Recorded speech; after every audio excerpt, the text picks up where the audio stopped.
Hi, everyone. Welcome to this evening's chemistry marathon. My name is Kadisha, and I'm a natural scientist, and I'll be taking you through the January 2023 paper, as well as sharing some theory as I go through this paper. So if you're online, through the various platform, just jump on this paper. It's accessible anywhere online. So without further ado, let's get right into it. Now, the first question says, students were required to prepare a sample of the normal salt produced when aqueous sodium hydroxide reacts with dilute sulfuric acid. Define the term normal salt. Now, let me just take you on a salt journey. A salt is a compound, an ionic compound specifically, that is formed from the reaction between an acid and a base. Now, there are various types of salts depending on the concentration of hydrogen ions that is formed in the product. So we say a normal salt, therefore, occurs when all of those hydrogen ions have been replaced, right, by a metal or an ammonium ion, right? And just in case you want to know about different types of salt, we also have basic salts. Now, basic salts would form when we have some of the hydroxide ions remaining in that final product. And of course, we can have acid salts. Acid salts would have hydrogen ions in the products. So remember, a normal salt is formed when we have, let me just make a note of that, all of the hydrogens replaced by a metal or ammonium ion. All right. And let's move to part 2. Part 2 says, identify one other type of salt that can be formed from the reaction between dilute sulfuric acid and sodium hydroxide. Now, this other type of salt would be an acid salt because we are reacting dilute sulfuric acid with sodium hydroxide. Now, as we go throughout this paper and for your upcoming exam, I want you to pay attention to the weighting of the question, right? So this is 1 mark. So one simple statement will earn you that 1 mark. So let's move down to part B. And part B, as you can see, is a typical SBA experimental question. So for those of you who are sitting the exam, don't forget your SBAs, don't forget your experiment that you had performed at your school, because you will see 1 or 2 of these experiments popping up on your question paper. So let's get through it. It says the normal salt was produced by conducting a titration. The students were provided with dilute solution of 4.9 grams of sulfuric acid. You have 5 grams of sodium hydroxide, and of course, you have an indicator to indicate your endpoint. So as you can see, the students carried out the procedure outlined in part A and B, and the titration results from part A are presented in figure 1. Before we get to figure 1, let's take a look at the procedure. Now, this procedure highlights typically what happens during a titration. You have the sodium hydroxide being placed in a volumetric flask. Then you have that sodium hydroxide transferred to the conical flask. You add your indicator, and then now you are titrating it with the base, with the acid, which is the sulfuric acid. And then you're repeating that step until you have your consistent results. If you're looking at the screen now, you're seeing the results of the titration. Let's look at titration 1. Typically in chemistry, we call our first titration the rough, and then we normally move to titration 2 and 3. And of course, let's look at the question asked. It says, complete table 1 by using the readings shown in figure 1 on page 6. So it is basically asking us for the final, initial, and the volume of acids used. To answer this question, we have to go back and look at the chart. So let's look at titration 1. Now, what you need to do is read what is on the burette. So let's look at the initial. Let's try to ascertain the measurement for the initial. We started at 0, then 1, 2, 3, 4, 5, right? That's the reading for the initial reading. Now, students, I want you to pay attention. When you're reading a burette, the mark stops where the meniscus is, which is right here, right? So your initial reading for titration 1 is 0.5. Let's look at our final reading now. Again, we're counting down towards 26, 25, 25.1, 25.2, 25.3, 25.4, 25.5. That is where the meniscus is. So your final reading for titration 1 is 25.5. All right? Now let's move to titration 2. Your initial reading, 12, 12.1, 12.2 is where the meniscus is right there. All right, so let's document that, 12.2. Let's look at the final now. Let's count 37.1, 37.2, 37.3, thereabout. Somewhere thereabout is where the final reading is. And let's go to our final titration. Let's look at the initial. The initial is right on 15.5.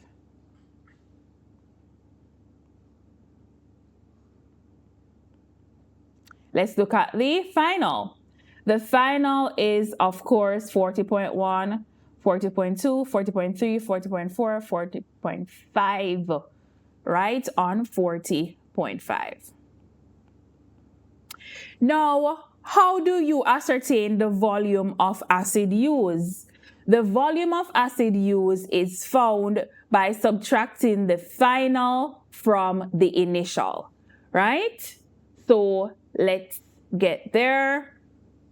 Let me quickly work this out on a calculator for you.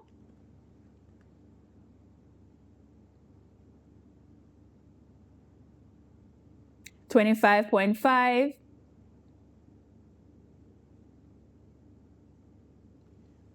all right.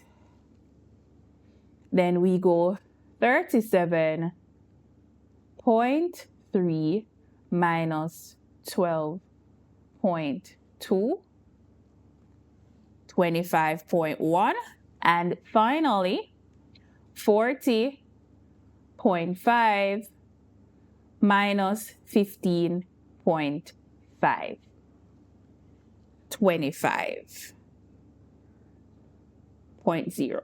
All right, so we have now found our volume of acid used in the titration of sodium hydroxide with sulfuric acid, right? And that is 9 marks. So you have 1 mark per reading.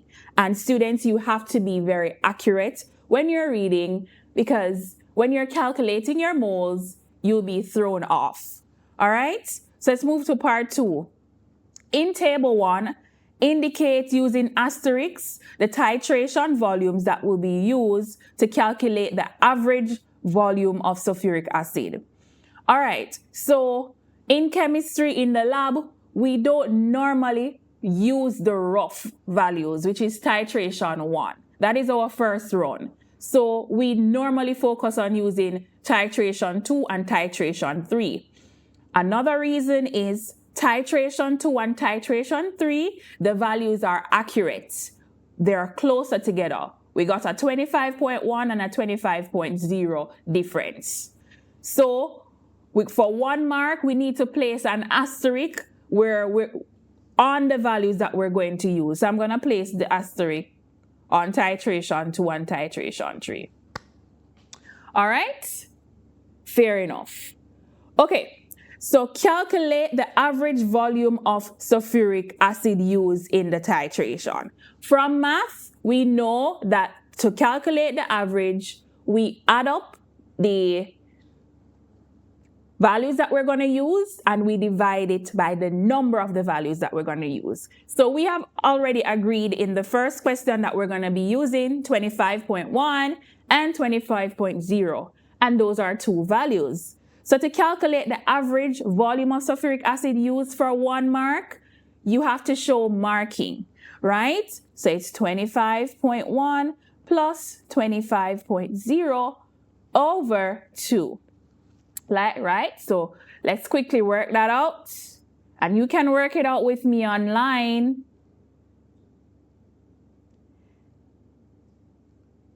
This is 25.05 is the average volume of sulfuric acid used, right? Okay. Complete the procedure for part B by stating the steps required to obtain a dry sample of the normal salt. So what is this asking you? In the titration, we have titrated an acid and a base, and we know in chemistry that an acid and a base will give you a salt and water, right? So then they're asking you now, what should we do to get a dry sample of this salt? No problem. So they started here. It says pipette 25 centimeters cube of the sodium hydroxide solution and transfer the solution to a conical flask. Using the burette, add the volume of your sulfuric acid to neutralize the base from part A to the sodium hydroxide solution in the conical flask. All right, so we have neutralized the base and we have our salt. So for 3 and 4 now, you need to tell the marker how you're gonna make this salt. And of course, you make this salt by transferring the contents in the conical flask in an evaporating dish, and you heat that evaporating dish until you start to see crystals form. So all of that water that you use in a titration will evaporate, and then you'll have your crystals. Once you see a crystal, you remove the heat and then you allow it to cool, and then you can dry your crystal or you can conduct filtration, right? So make sure you capture all of that, what I just said, into 2 nice sentences for your 2 marks. All right, great going. Next, write a balanced equation including state symbols for the formation of the normal salt from sulfuric acid and sodium hydroxide. Now, as someone who marks for CXC, I can give you an advice. You will almost see an equation every time on your paper. So be ready for it. You must have your state symbols and your equation must balance, or else you're not going to get it correct. And this is 3 marks. So let me break it down for you. 1 mark for your skeleton, 1 mark for your state symbols, and 1 mark for your balancing. Now to write the balance equation, let's go back to the top and see what are our reagents. Our reagents are sulfuric acid and sodium hydroxide. So let's start with our skeleton now. Sulfuric acid. The formula for sulfuric acid is H2SO4. The next reagent is sodium hydroxide. The formula for sodium hydroxide is NaOH. And we know that an acid and a base going to react to give us a salt and water. So the salt would be sodium sulfate and water. Now, is this equation correct? No. It is unbalanced, right? How do we balance this? We have to look how many hydrogens on one side. On the reaction side, we're seeing that we have 2 hydrogens in the sulfuric acid and 1 in the sodium hydroxide. So that's 3. 3 hydrogens on one side. On this side, we're only seeing 2 hydrogens. So how can we balance this? We can probably balance this Oh, let me finish it before I start to balance. Let's look at the sulfate ions. We have SO4 on the reaction side and we have SO4 on the product side. So we don't have to trouble the SO4, it's balanced, right? Let's look at the sodium, or the oxygens rather. Sodium is okay on one side, sodium is okay on the other. So our main problem here is the hydrogens. So if we should integrate a 2 here on the sodium hydroxide and a 2 here on the water, let's now find if everything is balanced. Now we would have 4 hydrogens on the reaction side and 4 hydrogens on the product side, and the oxygens will be okay, right? So now our reaction is balanced. Now the next step we need to think about is, do we have our state symbols, right? Now, all acids and bases, they're aqueous, right? And that's a rule. So you put on your AQ. Let me try to clear this up a little bit so you won't be confused.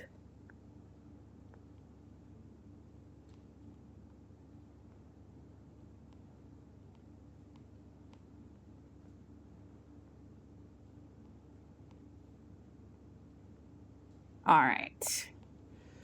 So all acids and bases are aqueous. And then we're forming the salt and water.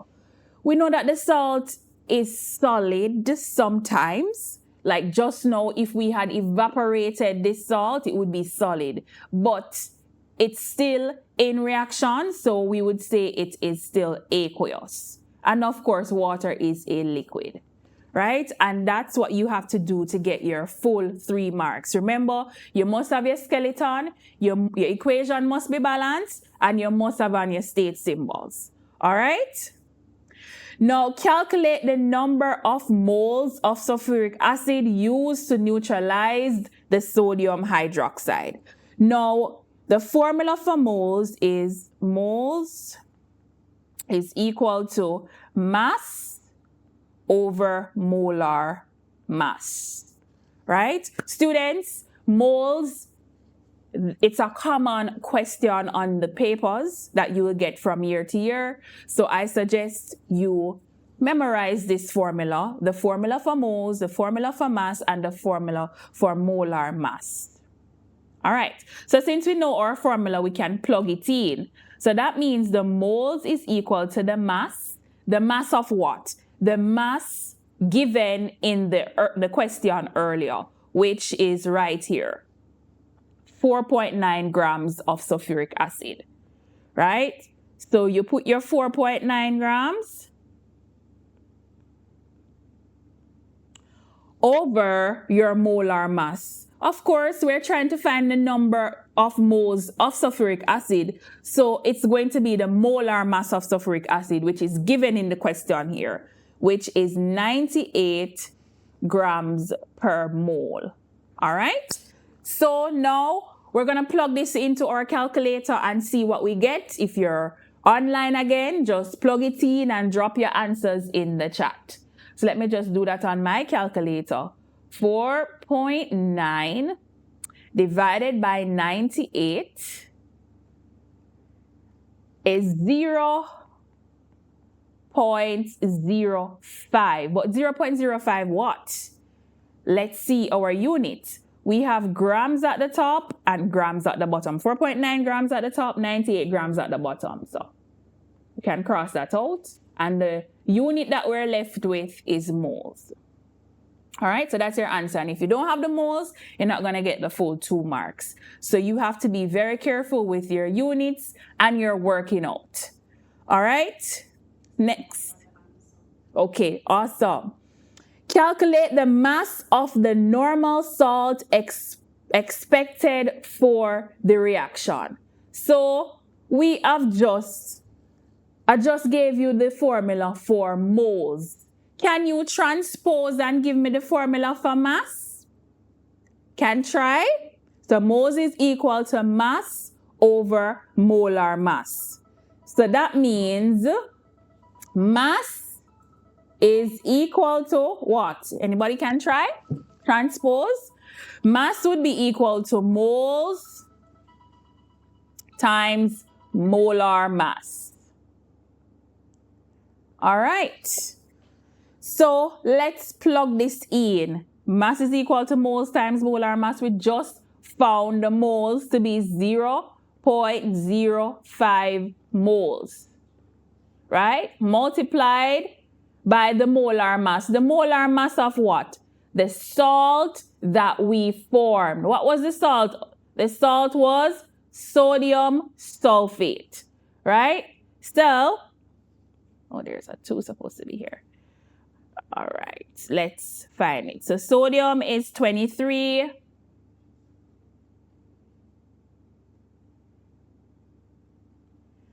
Oxygen, sulfur is 32, sorry. So it's 23 because it's sodium sulfate.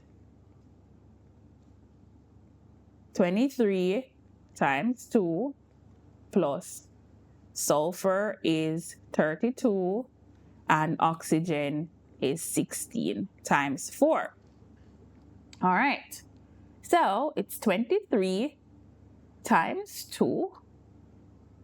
Just a second. If you're in the comments, you can help me.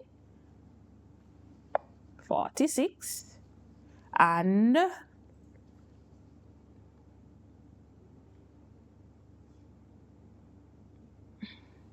64.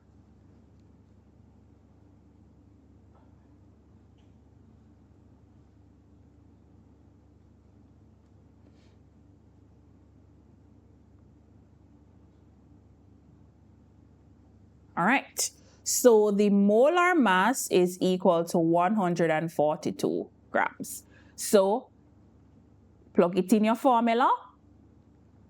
So ladies and gentlemen, 0.05 moles times 142 grams. Let me know what you get.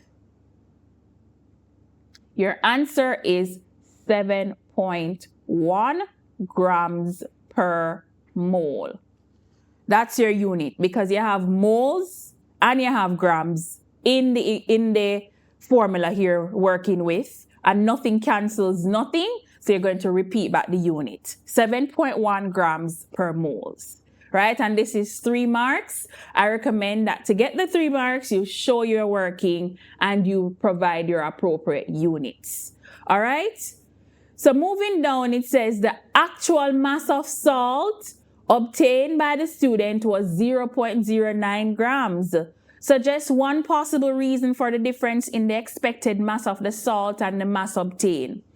So what are they saying to us? They're basically saying to us that, hey, we're supposed to get 7.1 grams of the salt, but when the experiment is finished, we only got 0.09 grams. So they're basically asking us, why did we get such a small amount of salt? No, this will now pull on your experimental knowledge now. What could happen why we only get 0.09 grams of salt when we should get 7.1 grams? What could go wrong? And this is for 1 mark. Well, a lot of things can go wrong in the lab. Probably when we are moving the contents, the salt, to the evaporating dish for it to evaporate to form the salt, probably we lost some of the mixture there. It could also be the environment in the lab that could have affected the salt formation. So there's a lot of sources of error that could occur that would make us only get 0.09 grams of salt when we should have gotten 7.1 grams. So ensure that whatever you're stating, it is valid and it could accurately affect the amount of salt formed. All right? And that is question 1. Work 25 marks. You have to work hard to get the 25 marks, ladies and gentlemen. So let's take a deep breath and let's move to number 2. All right. One of the good things about chemistry is that we use it every day in our homes, right? And I tell my students all the time that common sense can help you to pass chemistry. So you don't even have to study when it comes down to module 2 because it's a lot of things that we're experiencing. And this question is a prime example. It says, one of the main active ingredients in chlorine bleach is the oxidizing agent sodium hypochlorite. By adding sodium hypochlorite to water, hypochlorite acid is formed according to the equation below, and they show you the equation with the sodium hypochlorite reacting with water to form hypochlorous acid, right? State one use of bleach in the laundering of clothing. So now you ask your parents, mommy, or if you do the washing, why do you put bleach in your water, right?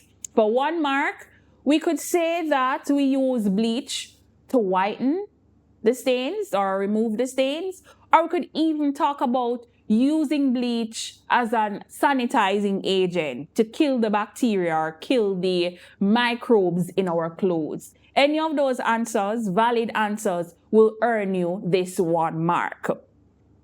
Now let's get to B. Define the term oxidizing agent.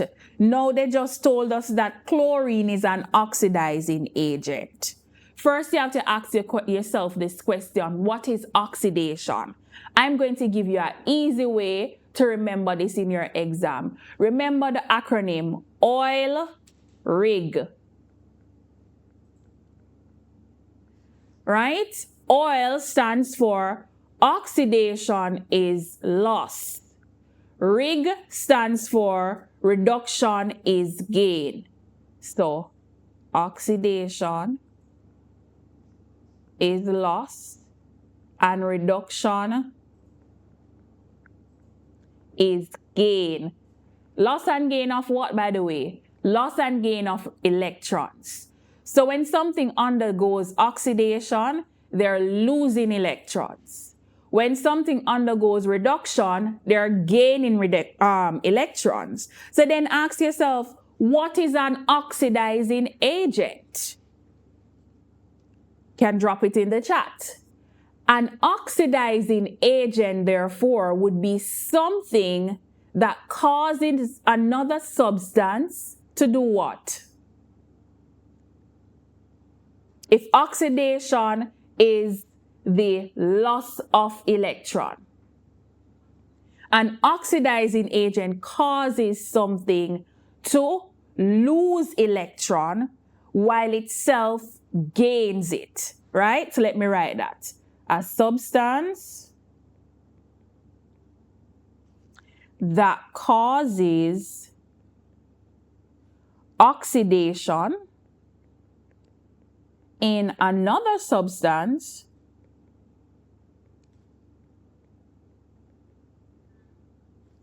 but itself gaining electrons.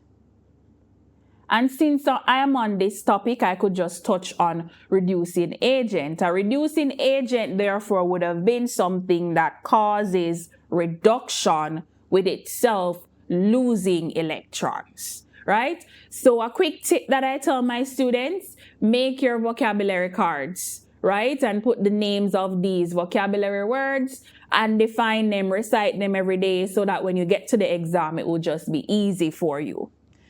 So that is an oxidizing agent. So what is oxidation for 1 mark? This is the time you pull out your acronyms. OIL RIG. Oxidation is loss. OIL.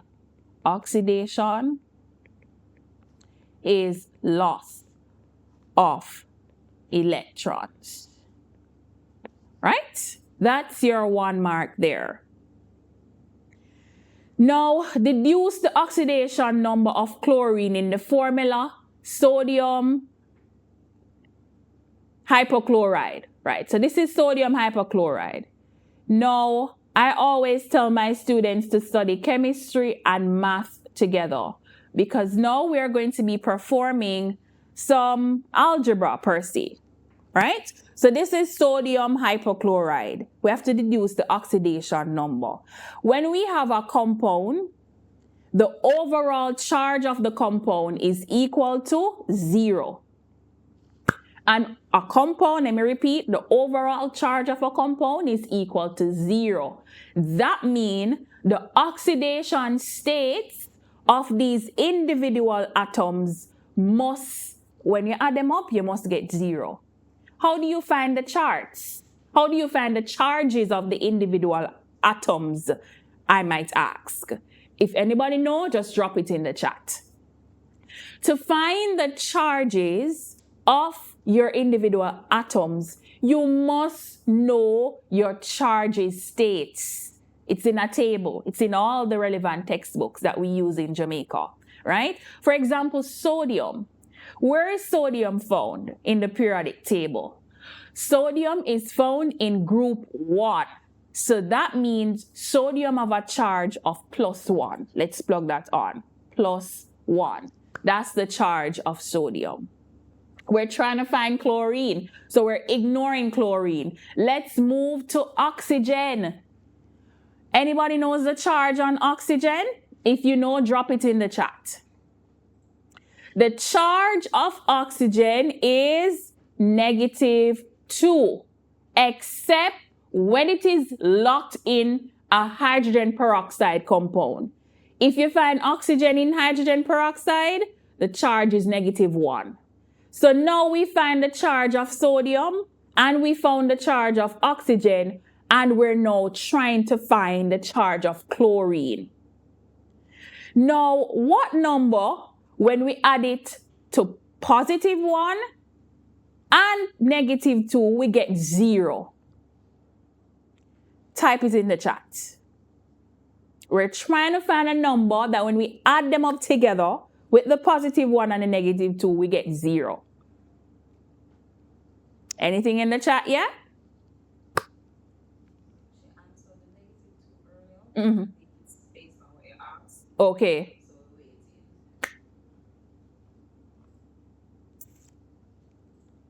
So, remember, the overall charge of a compound is 0.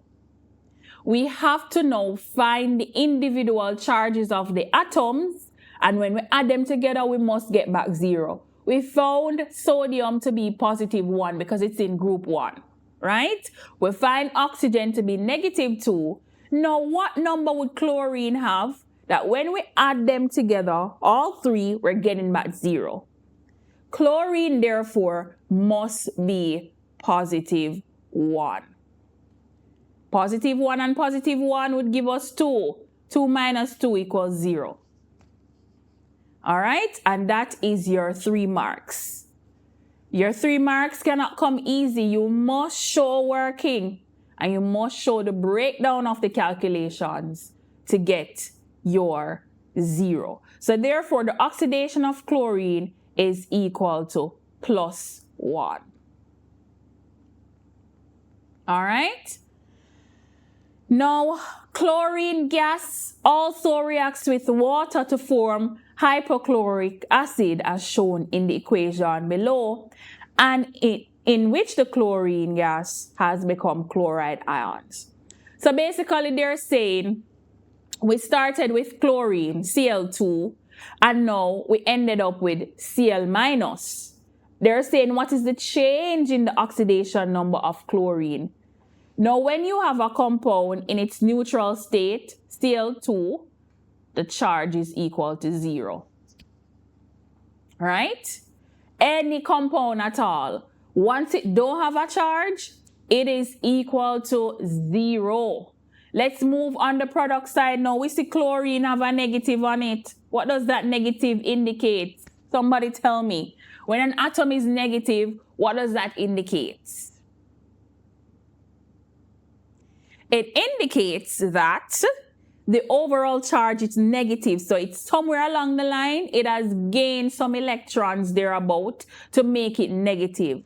And when we see something just having a negative charge, it just means 1. So that means chlorine has a charge of -1. It has gained 1 electron. All right? And that should give you your 2 marks. Which process occurred when chlorine gas became chloride ion? I just told you about oil rig. Tell me, what do you think? Oil rig. Oxidation is loss, reduction is gain. Here we see chlorine becoming negative because it gained 1 electron. So what is the name of this process? Drop it in the chat.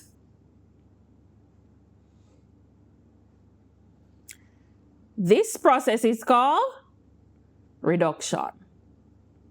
Very good. All right. Next, describe a simple laboratory test for chlorine gas. Now, there's a lot of ways we can test for chlorine gas. I've seen students state a lot of things from year to year, but we're sticking to what we use in the lab. We're not going to say we're going to smell the chlorine gas now. We're going to say that we're going to be using litmus paper.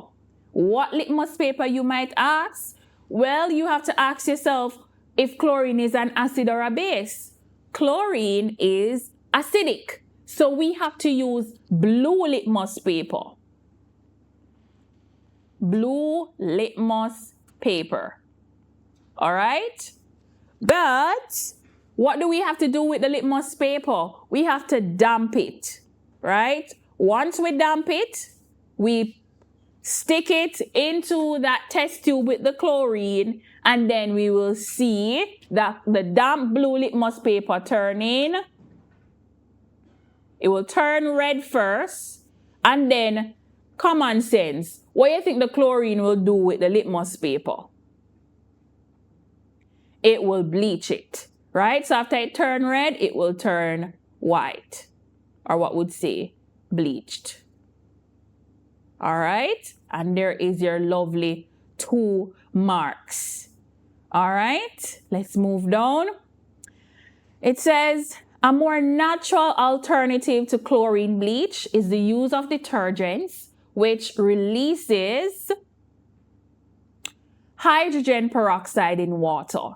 The bleaching action of hydrogen peroxide is also a redox reaction and is represented by the following equation. Here we have hydrogen peroxide breaking down to form water and oxygen. During one stage of the reaction, hydrogen peroxide is converted to water. We have to show the changes in the oxidation number of oxygen in hydrogen peroxide and water and deduce whether this is oxidation or reduction reaction.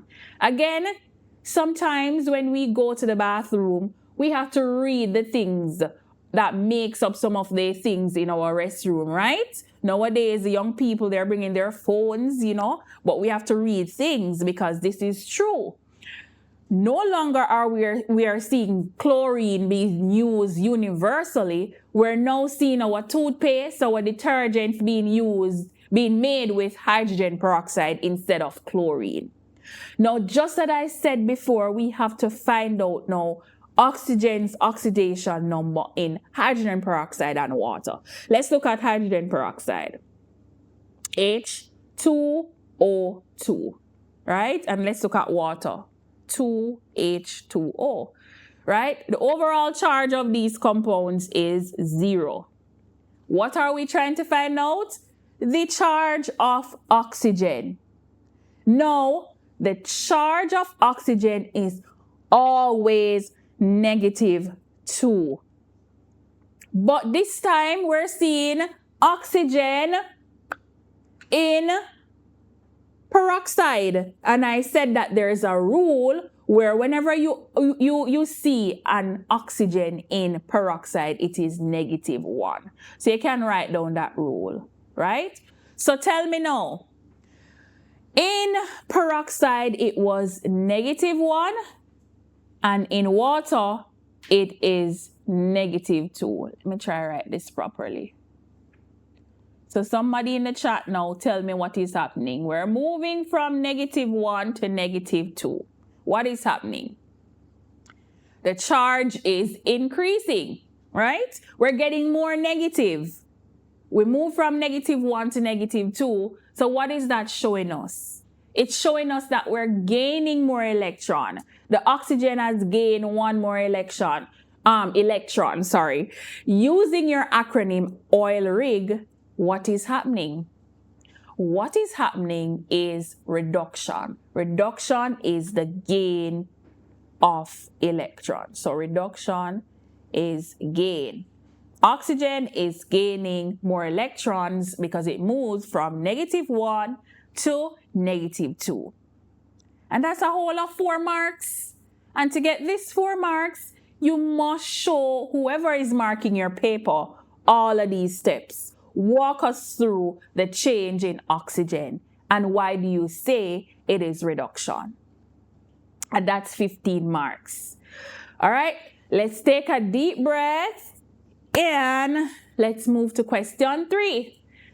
Now, question 3 is on the organic side. So make sure students are ready for organic chemistry. It has to come.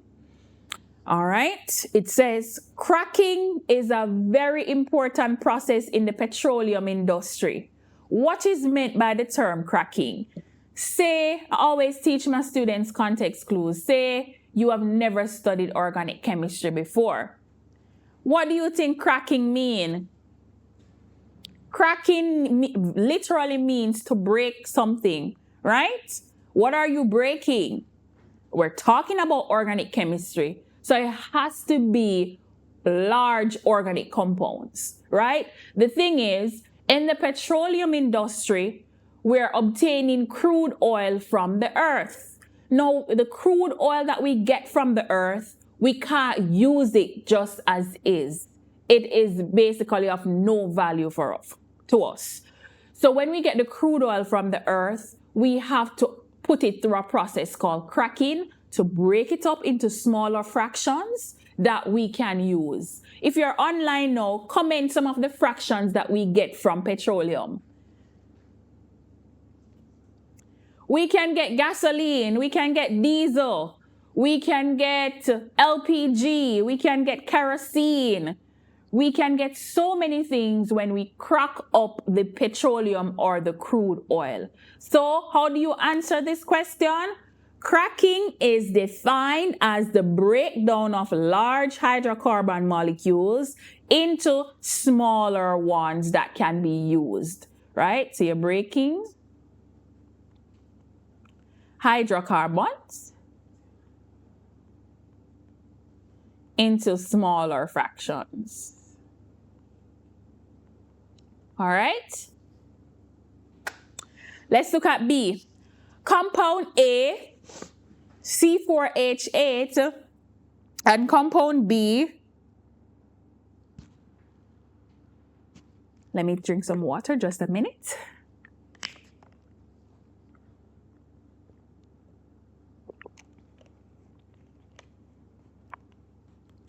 Compound A, C4H8, and compound B, C4H10, are both hydrocarbons that can be obtained from cracking. So we get these compounds from cracking, and we need to state the names of compound A and compound B. Now, students, you must know your organic nomenclature. That means you must know how to name your compounds, right? C4H8, has 4 carbons. When we're naming organic compounds, we focus on the number of carbons, right? C, 1 carbon, methane, 2 carbon, propane, 3 carbon, butane, 3 carbon propane, 4 carbon butane, and 5 carbon pentane, right? And compound B is C4H10. So what is that telling us? Both compounds has 4 carbons. That means but is the prefix. When you have 4 carbon, the prefix is but. When you have 5 carbon, the prefix is pent, right? All you have to do is study a table that shows you the number of carbon and what the prefix is. But let me tell you a secret. Whenever you're cracking a hydrocarbon, you are going to be forming an alkane and an alkene. The alkane would be the smaller one. So that means compound A is butene and compound B is butane, right? So those are your fractions that you have cracked from this process. Now we have to draw the fully displayed structure of compound A. What does that mean? That means we have to draw the full structural arrangement showing the connectivities of the atoms in butene. Let's go. It has how many carbons? 4. 1, 2, 3, 4.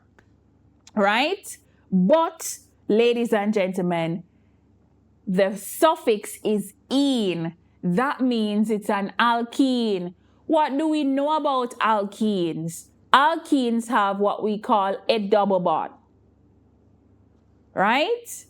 So now we are going to put on our hydrogens.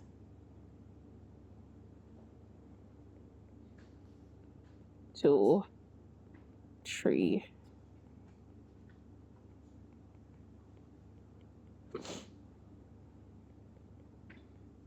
That is your fully displayed structure of butene. But even though they didn't ask us, I could also draw butane for us. Pay attention to the suffix name. It's "ane." That means it's an alkane. It's a straight chain. It has no double bond. How many carbons? 4. C4H10. So you're just basically putting on your 10 hydrogens on the compound.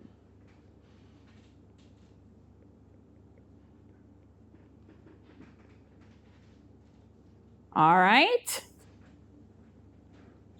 Now, state the homologous series to which compound B belongs. Let's go back to compound B. We said compound B was what? Butane.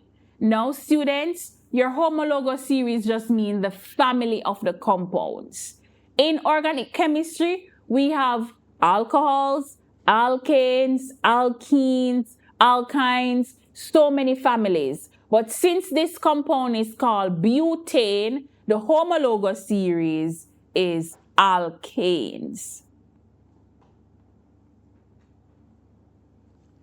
All right, next question. Describe briefly one test that could be used to distinguish between compound A and compound B. So basically they're asking us, we're in the lab and we have 2 bottles. We have butene in one and we have butane in the other. How do we know which is butene and which is butane? We can perform a test called the bromine water test. Basically, when we react butane with the bromine, we will form no reaction. When we react butene with the bromine, we will see the bromine being decolorized, right? And you could just write it back here in your observation. Now, all in all, what is this saying to us? This is saying to us that somewhere along the line, you're going to be seeing a reiteration of your experiments that you did in chemistry on your paper. That is saying to us, don't forget our SBAs, don't forget our experiments, because we can see them popping up again as questions, right? And this is the perfect example was the hydrogen peroxide question and the first question that we did on the rate, on the titration, and of course this one with the decolorized, right? So we have to pay attention to our experiment. Now it says compound C can exist as structural isomers. Define the term structural isomer. Now, We need to ask ourselves, what is an isomer? An isomer is a compound with the same molecular formula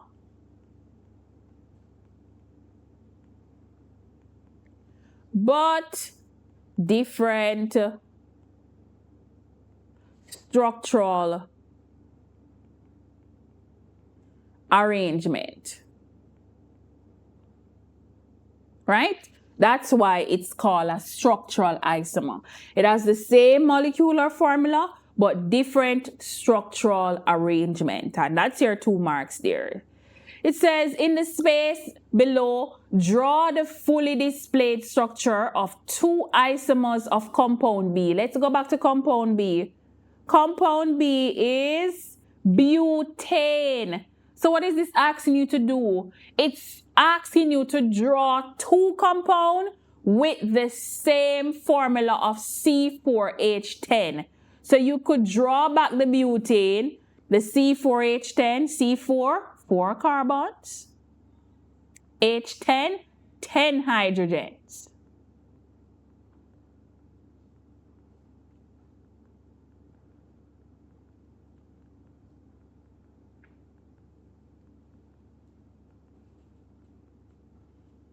This is butane. This is isomer 1. So what about isomer 2 now?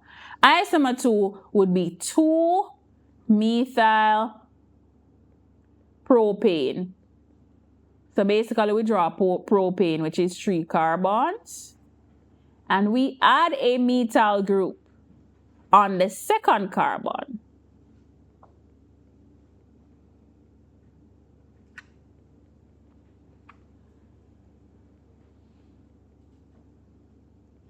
And all in all, this has a formula of C4H10. All right? Compound A burns in oxygen with a sooty flame. Write a balanced chemical equation for the complete combustion of compound A in excess oxygen. Let's go back to compound A. Compound A was butene, C4H8. So here they're saying we need to write an equation for the combustion, which just means burning of compound A in oxygen. So C4H8 plus oxygen.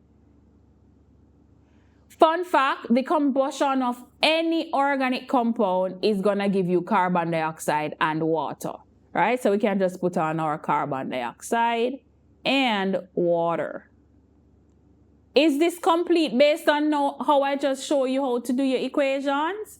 No. You must ensure it's balanced and you must ensure you have on your state symbol. Well, in this question specifically, they didn't ask us for state symbol, them just say, write a balanced equation. But practice makes perfect. Put on your state symbol, right? So, gas, gas, liquid, gas, right? So, let's balance this off.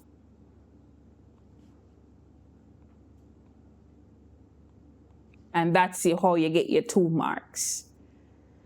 Okay, we're coming down nicely. Number 4.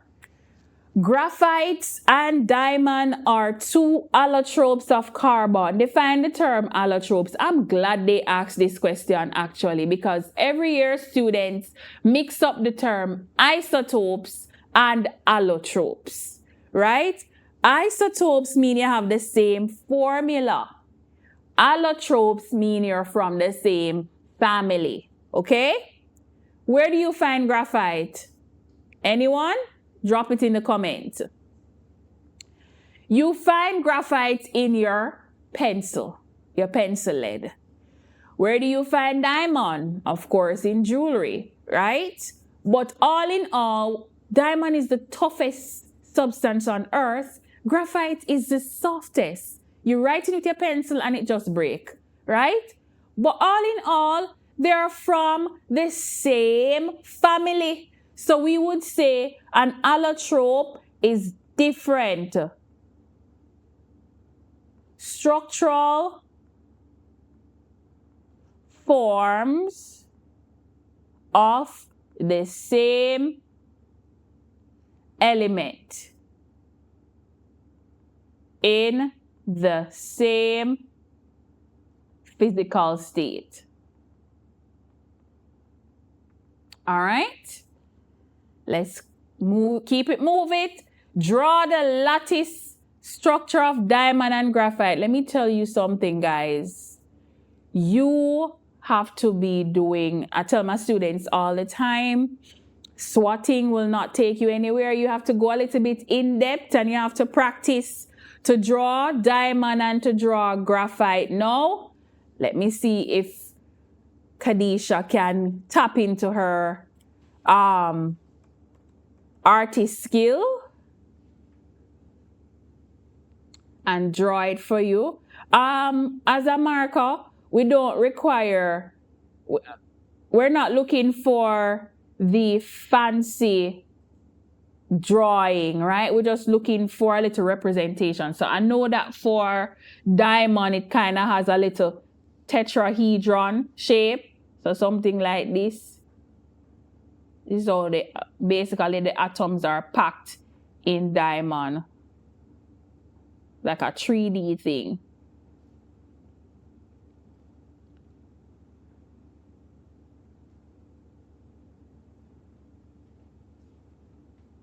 Something of that sort. While in graphite, it's more in a lattice structure. So basically, it's more like a sheet sitting on top of another sheet.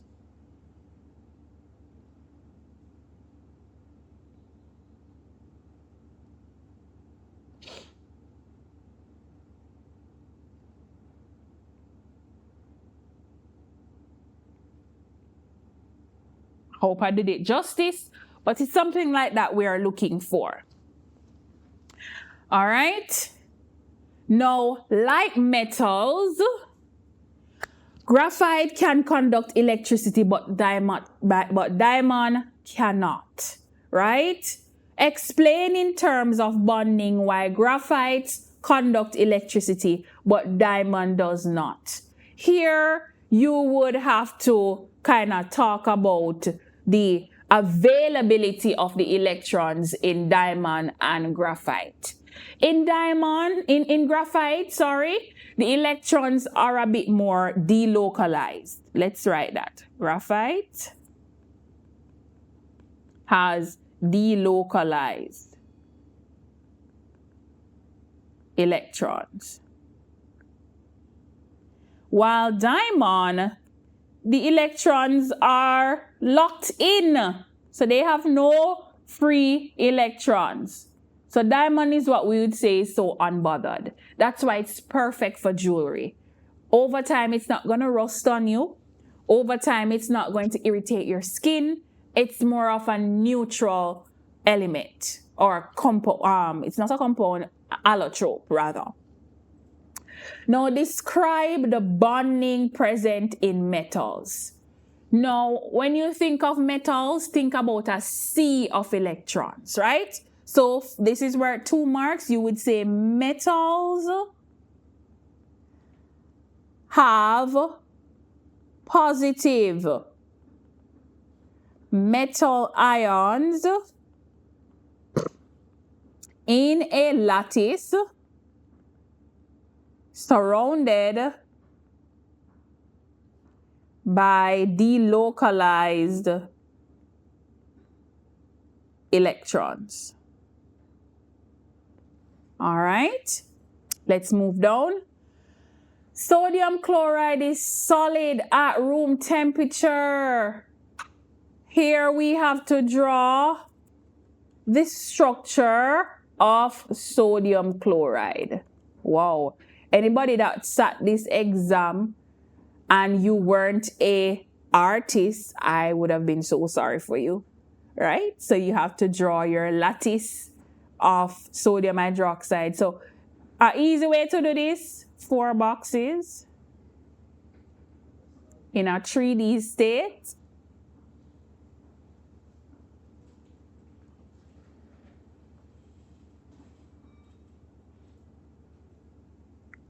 Right? And to get this 3 marks, you have to tell the examiner which atoms are the chlorines, which atoms are the sodiums, right? I hope I did it justice. Not a good artist here, guys. But basically, this is somewhat of a plan drawing of the lattice for sodium chloride. Which type of bonding exists in sodium chloride? Sodium chloride is a salt, and we know many salts, they are ionic compounds. So the type of bonding that exists in sodium chloride is called ionic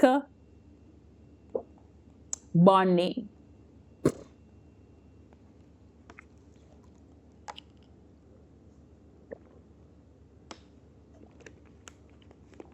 Now, here we are going back now to organic chemistry. It says ethene undergoes halogenation reaction to form 1,2-dibromoethane. Draw the fully displayed structure of ethene. Ethene is an alkene, right? Its formula is C2H2. So basically, they're asking us to draw out the structure of ethene. So we have 2 carbons and 2 hydrogens. H4, sorry. So let's draw it. Have 4 hydrogens.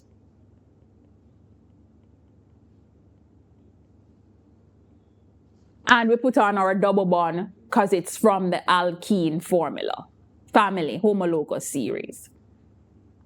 Write the molecular formula for 1,2-dibromoethane, right? So we have to be very versed on our molecular formula.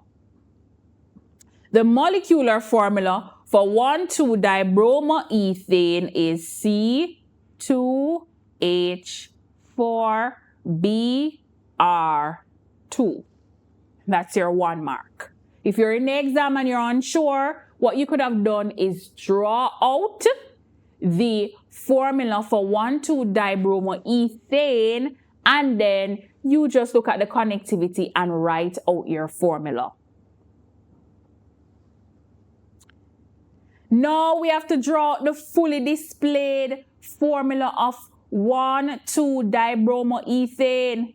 Let's write back the formula again. The formula was C2H4Br2. Okay? So all we have to do is draw out the fully displayed. So we have 2 carbons with 4 hydrogens.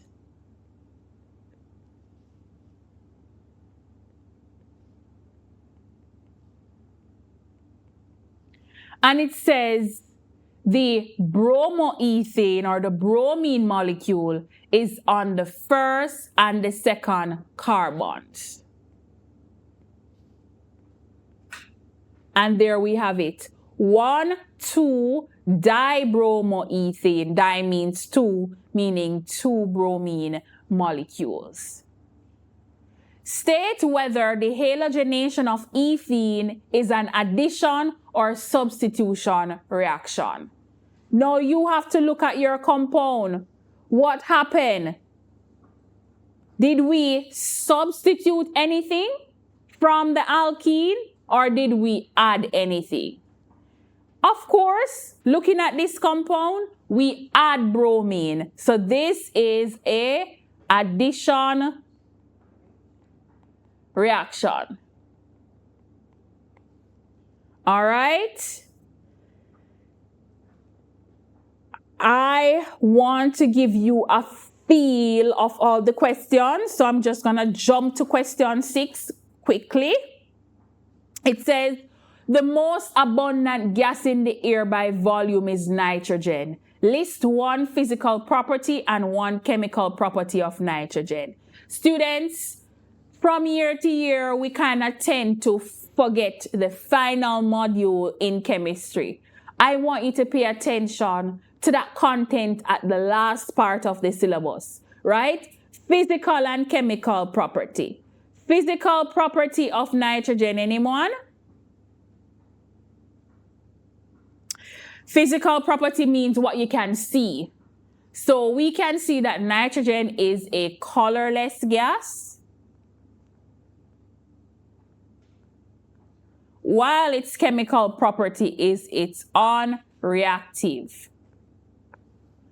Let's do one more. When gases are produced in a school laboratory, there are three main methods in which they can be collected: upward delivery, downward delivery, and displacement of water.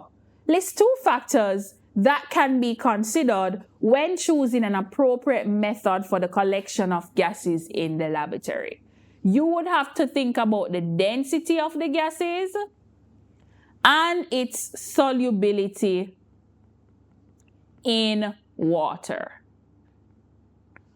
All right, and I will stop here. But before I go, I'd like to share some tips with you going into the exam. You have a little while before the exam, so I want you to immerse yourself into some reading.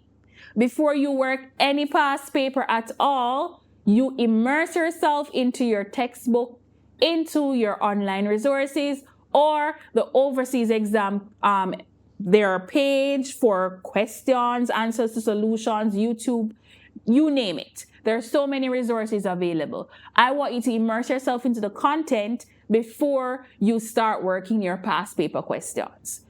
Practice makes perfect. So those mathematical questions like moles, like working out solubility, like working out electrons or electrolysis, or even oxidation states, you practice from day to day until you become perfect. All right? So again, my name is Kadisha, and it was a pleasure sharing and helping you get ready for your chemistry exam.